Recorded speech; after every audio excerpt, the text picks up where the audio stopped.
Ladies and gentlemen, George H. Lambert.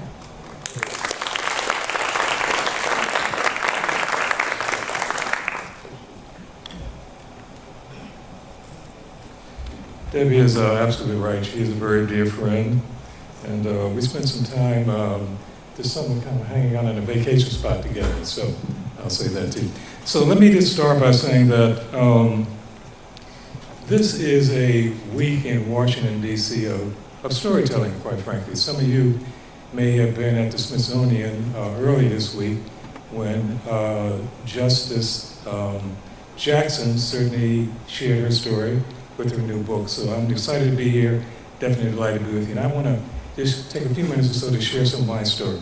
I also am a native Washingtonian, and quite frankly, my affinity with 51 Steps to Freedom is because of that. I have a lot of history here, a lot of story I want to start by telling you. So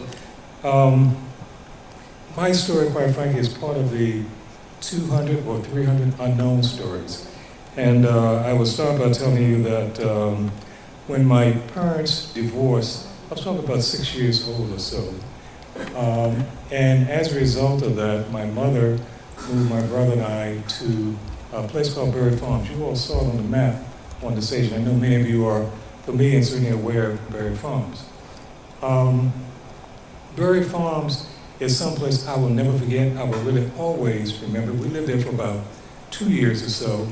But I recall the first wake-up call regarding Berry Farms. We moved from a single-family home when my parents were together to a community that, quite frankly, was segregated.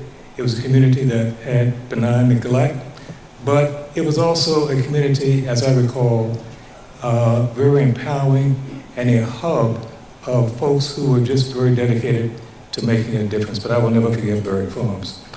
I will also share with you that because of Berry Farms, I think, it was a place what I always refer to as character building as well. And character building for me in a lot of ways. I would also submit that my lived experience from being in Berry Farms certainly kind of catapulted me and propelled me to the place that I am now. I think it was Channel 5, so my first year, I came to the Greater Washington League in 2014. In my first year there, Fox 5 reached out to me.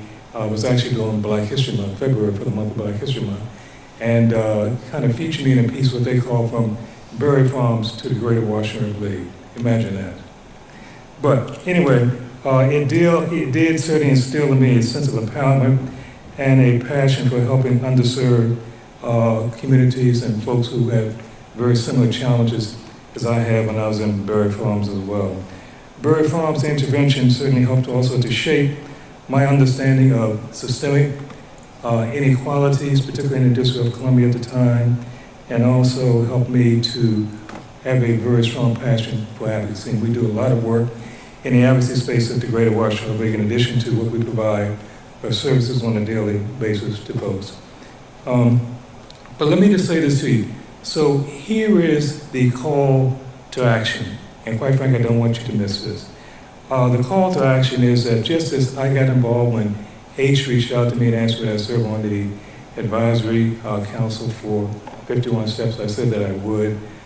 That's kind of the call to action for many of you as well, to really kind of step up, seize this opportunity to become involved as volunteers. I committed to H, and I'm certainly happy to open my network to her and certainly the work that 51 Steps is doing as well.